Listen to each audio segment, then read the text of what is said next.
Busco un lugar para vivir y descansar, donde no hace falta ni llamar. El mensaje de hoy se titula Amén. Amén es manifestar un vivo y ardiente deseo de que tenga efecto, de que se cumpla todo aquello que pedimos. Muchos creen que es una manera de terminar una oración, sin saber ni siquiera lo que significa. A la demanda de sus discípulos a que les enseñara a orar, Jesús les muestra el modelo de oración para ese tiempo, lo que todos conocemos como el Padre Nuestro. En la oración del Padre Nuestro que encontramos en Mateo capítulo 6, Jesús les enseña a sus discípulos la manera de orar bajo el antiguo pacto. Jesús no había sido aún glorificado y por tanto todavía no se podía pedir a Dios como se hace bajo el nuevo pacto en el nombre de Jesucristo.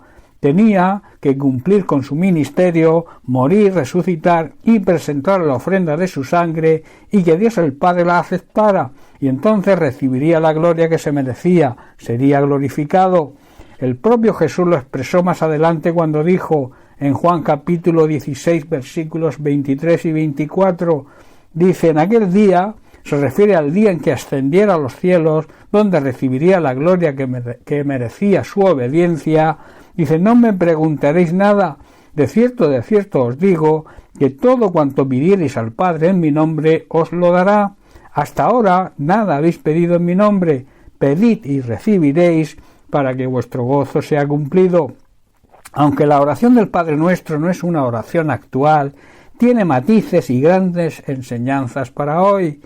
Hoy quiero tratar sobre una de ellas, y es precisamente el final, cómo Jesús concluye la oración con la palabra amén.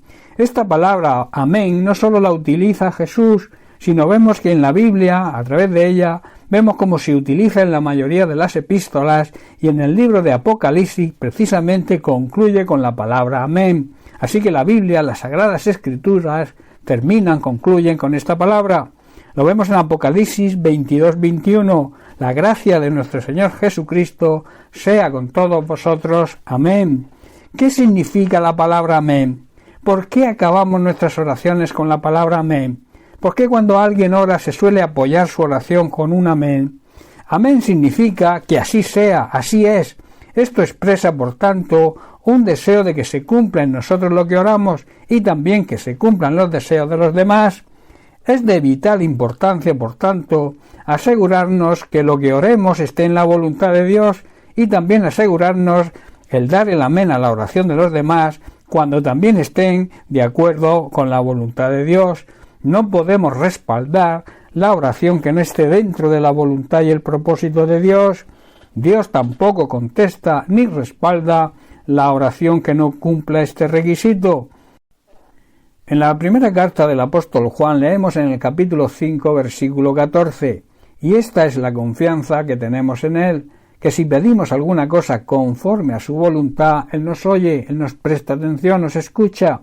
La contrapartida es que si pedimos algo fuera de su voluntad, no nos escucha y por tanto no recibiremos respuesta a nuestra oración. Al dar el amén a una oración, estamos diciendo que queremos que se cumpla cada palabra de nuestra oración y también las peticiones de nuestros hermanos en la fe. De alguna manera, queremos que todo se haga realidad en nuestras vidas y el apóstol Juan declara que tenemos la seguridad que el Señor nos escucha cuando se ora de acuerdo a su voluntad y cuando confiamos plenamente en Él. Los creyentes verdaderos, los que vamos madurando y creciendo espiritualmente, estamos seguros, al conocer la palabra de Dios, de cuál es la voluntad de Dios, porque la voluntad de Dios se encuentra en su palabra, y por tanto sabemos orar lo que conviene, y nos afirmamos en nuestra fe cuando decimos amén, tanto en nuestra oración como en las oraciones de los demás, dando fe y reafirmando la verdad de Dios que se encuentra en su palabra. No pidas, por tanto, nada fuera de la voluntad de Dios, aunque quieras reafirmarlo con tu amén, no recibirás lo que pides en tu oración. Tampoco des tu amén a peticiones de otras personas que estén en desacuerdo con la palabra de Dios. Debemos tener en cuenta que hay un gran poder en las palabras que pronunciamos. En Proverbios capítulo 18, versículos 20 al 21, La sabiduría de Salomón nos dice: del fruto de la boca del hombre, del ser humano, se llenará su vientre, o sea, se alimentará, se saciará del producto de su boca, de sus labios. Versículo 21. La muerte y la vida están en el poder de la lengua, y el que ama, la ama, comerá de sus frutos. Las palabras sabias llenan, satisfacen, igual que una buena comida. Las palabras acertadas traen satisfacción. La lengua puede traer vida o puede traer muerte. Los que hablan mucho o hablan sin saber, sin discernimiento, pagarán las consecuencias. Debemos, es esencial, meditar por tanto y estudiar la palabra de Dios para conocer su voluntad. La voluntad de Dios la encontraremos siempre en su palabra, porque su palabra, como he dicho, es su voluntad. Debemos decirle y pedirle al Señor que nuestro deseo es que se cumpla su voluntad en nuestras vidas, y así todo lo que le pidamos en oración lo recibiremos.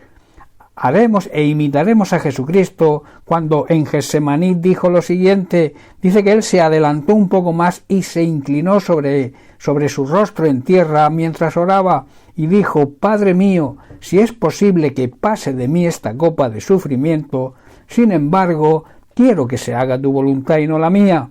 Bien, hermanos, pues hasta aquí el mensaje de hoy. Que Dios te bendiga. Un abrazo.